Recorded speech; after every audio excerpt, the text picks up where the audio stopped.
alasan ikut training ini apa, Habib? Memang alhamdulillah ya, kita ini sebagai para pendakwah itu memang perlu ada sesuatu yang mendukung dalam gerakan dakwah kita. Tentunya dari bidang finansial dan dari bidang ekonomi ini juga hal yang penting dalam menjalankan dakwah kita. Sebagaimana dahulu Rasulullah SAW juga dibantu dalam urusan dakwahnya dengan hal-hal seperti ini. Nabi juga pedagang, bahkan bidayatul Islam ketika Nabi Muhammad diutus menjadi Rasulullah, diangkat menjadi Rasul, itu peranan Siti Khadijah itu sangat besar. Maka kita harapkan juga para pendakwah ini juga ada hal-hal seperti ini yang bisa mensupport dakwah mereka. Menurut antum seberapa penting sih untuk para pendakwah untuk ikut andil atau terjun dalam berbisnis, dan kenapa?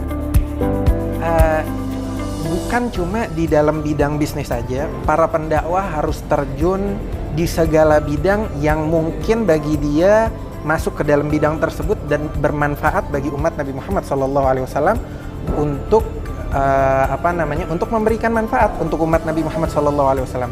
Bukan cuma bidang bisnis, tapi di segala bidang. Dikarenakan zaman itu terus berubah. Kita bisa lihat dari abad ke-20 ke abad 21 aja, itu perubahannya udah banyak banget. Dari segi teknologi, apalagi di dekade-dekade terakhir ini muncul yang namanya AI.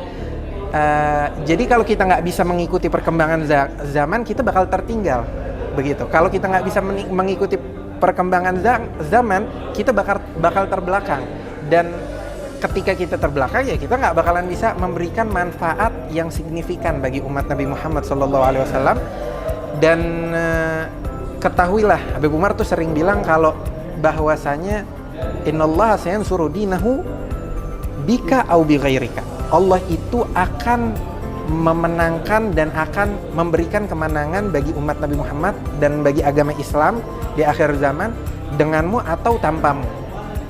Jadi kalau kita nggak memuliakan diri kita, nggak mengambil kesempatan untuk bisa memenangkan dan berperan di dalam kemenangan umat Islam, maka ya berarti kita udah melewati kesempatan tersebut. Dan naudzubillah min dzalik, jangan sampai kita jadi umat atau pribadi yang nggak bisa dibanggakan oleh Nabi Muhammad SAW, atau pribadi yang nggak bisa membanggakan Nabi Muhammad SAW.